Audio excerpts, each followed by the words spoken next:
Some people might complain about the traffic and the road construction on the way to Charlotte, but you know what? Complaining doesn't do anything anyway, so you might as well not even bother.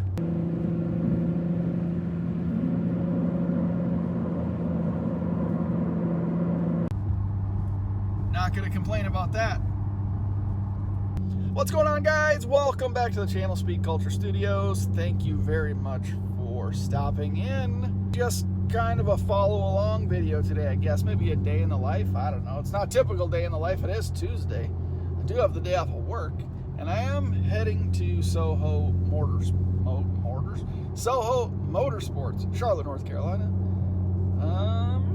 What's the reason we're heading back? Well, if you've been following along, you'll know that I recently got retuned with EcuTech software. Had EcuTech before, but was retuned because we changed the exhaust up a little bit. So after the retune, everything seemed to go fine, but the next day the car was acting a little bit funny. In fact, I wasn't really even able to drive the car for about 13 or 14 days. Who knows really what the cause was. The car now has a code, a U1001, which could be a couple of different things and caused by a couple of different things. Generally, if you have that code, the car is not driving very well. My car, however, is driving just fine. As you can see, we're on the road right now. So I'm very happy with that. But we also did a little flame map just for a little fun, right? Of course, you gotta do the flames and the pops and the bangs these days.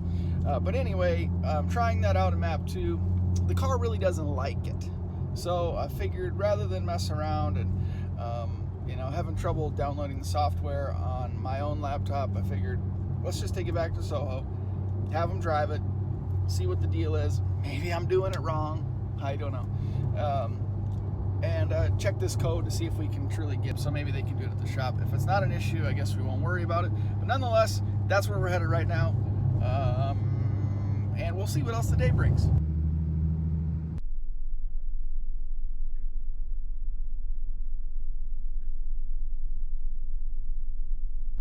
Sorry I didn't film much, guys, at Soho, but I got a little carried away chit-chatting in the lobby about their new Supra. Check it out.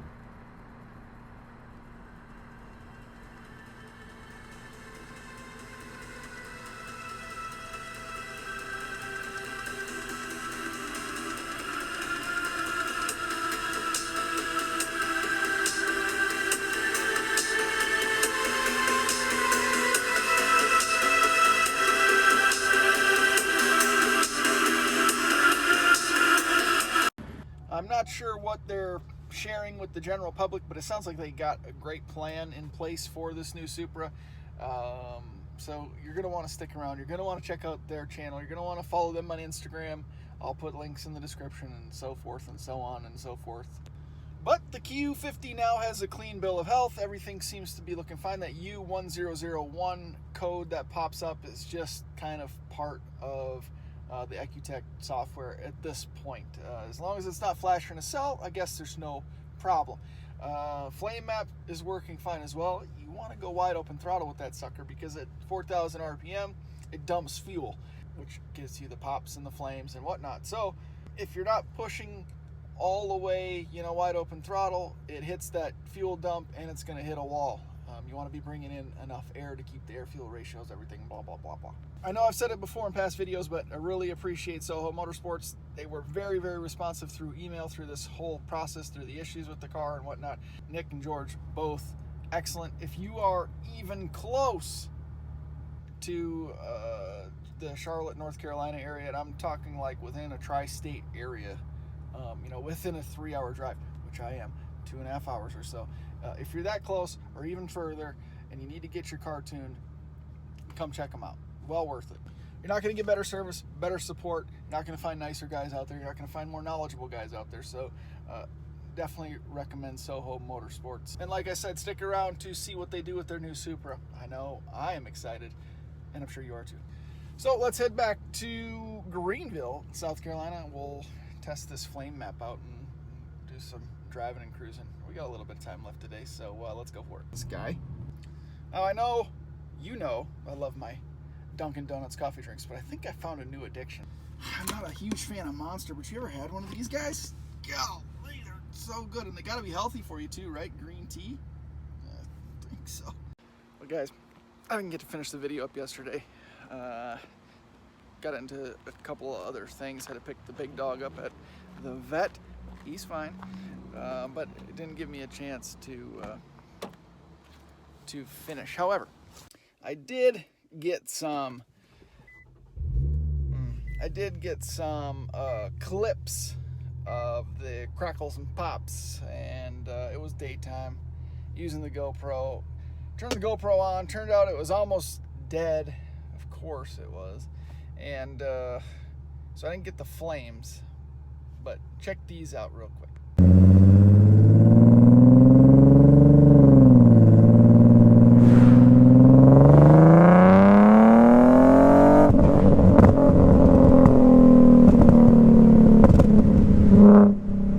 Woohoo! This thing is sounding good.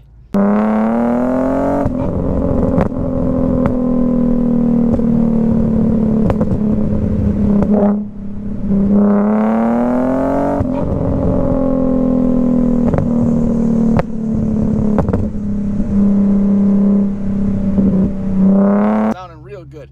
I'm gonna have to mess around with it a little bit now that I know what's going on with the flame map, the Crackles and Pops, and all that stuff, and what the deal was before, just so we can get some good footage. You know, I want to make sure it's sounding real good.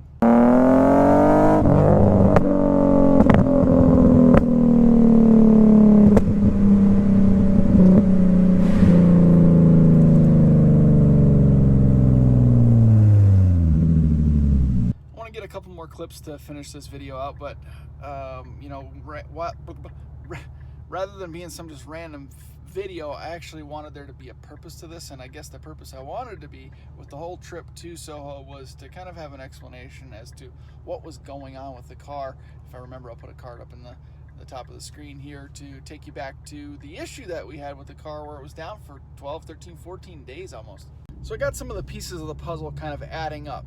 You know, after examining everything, going back over, thinking about some stuff, visiting Nick at Soho, this is what I've come up with. And you tell me in the comment section below if you think there's any validity or if you have any experience in this realm, to see if you can validate my comments that will be coming up. So I think we can totally disregard the U1001 code. It seems to be a thing that pops up with people that flash with EcuTech software, and if the car had not broken down, I don't think I would have even known that code was present. It's just a big old coincidence, that's what I'm saying.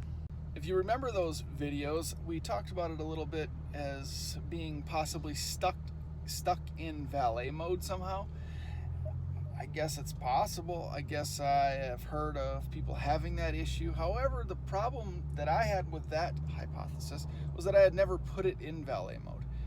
I had never gone up to number 8, even with the app, the EcuTech app. I'd never gone to valet mode. So how it could be stuck in valet mode just doesn't seem possible. Now, we also talked about it being in limp mode, but why? Why was it in limp mode? It seems plausible, and what I'm thinking now after talking with Nick at Soho about this map 2 flame map and what it does, and the fact that I was kind of doing it wrong, I think I might have caused this problem. Why do I say this? Well, we have to actually talk about what the flame map is to make it make sense, I suppose. So the flame map, how it is set up, is essentially a fuel dump on deceleration. So at 4,000 RPM, in my particular case, 4,000 RPM, the flame map is activated. So anything beyond that point on deceleration, additional fuel is dumped into the system, and the flames are the result of that fuel igniting in the exhaust system rather than in the engine. From what I've learned, how this works properly is that you go beyond that 4,000 RPM range at wide open throttle, at least under heavy throttle. And what I was doing was sort of building up to that 4,000 RPM, not necessarily at wide open throttle, but maybe half or 3/4, and pushing it up kind of slowly, I suppose, to 4,000 RPM. Why is that an issue?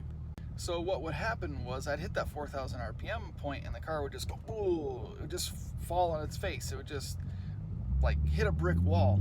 So me, never having ever felt a flame map be necessary. I wasn't sure what the hell the deal was, or if I was doing it incorrectly or doing it properly and there's just a problem, but it sounds like that's the issue. Wasn't at wide open throttle, and so when I hit the fuel dump portion of the flame map, it was just too much fuel and it just kind of hit a wall. Now, I don't know, I'm just kind of hypothesizing here, is that if I'm not doing it properly, I'm not getting the right air combination in with fuel because I'm just going at half throttle. There was more fuel being dumped into the system than the system was able to ignite, potentially. So what I'm wondering is if that additional fuel ended up in the bungs. You know, my test pipes don't have the short bung. It has the extended O2 sensor bungs. So I was wondering if there were some additional fumes.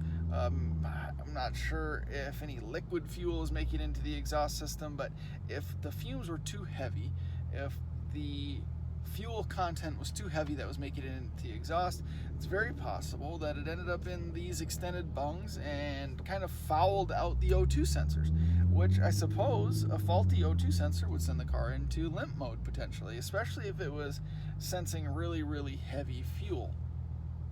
Usually limp mode is dumping additional fuel into the system to protect it from going too lean.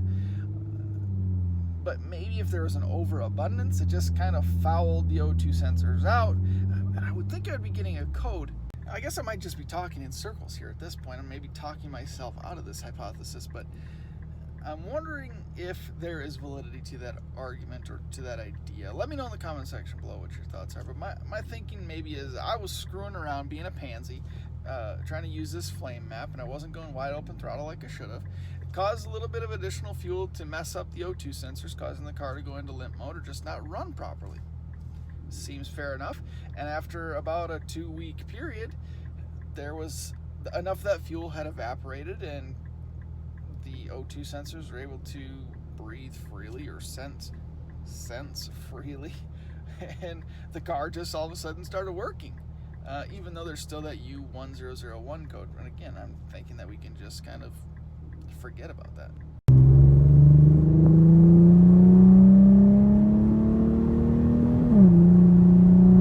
Well, it turns out that I might have been the reason the car wasn't running properly or wasn't running at all. What a disappointment. It's okay. It's okay. I'm used to it. My wife says it to me all the time. So it's something that I just deal with, and then I'll get over it. It's good to know, though. I feel a lot better about the car now. I'm a little bit more confident in the car, having it checked over at Soho to make sure everything truly was okay. Again, that U1001 code seems to just be something we can disregard. I was just doing the flame map, trying to shoot the flames incorrectly, not properly. Might have caused a problem. Whatever. I really wanted to get some better clips, but unfortunately, the camera doesn't pick up the sound of the exhaust all that well from inside the car, so I think we're gonna have to end it here.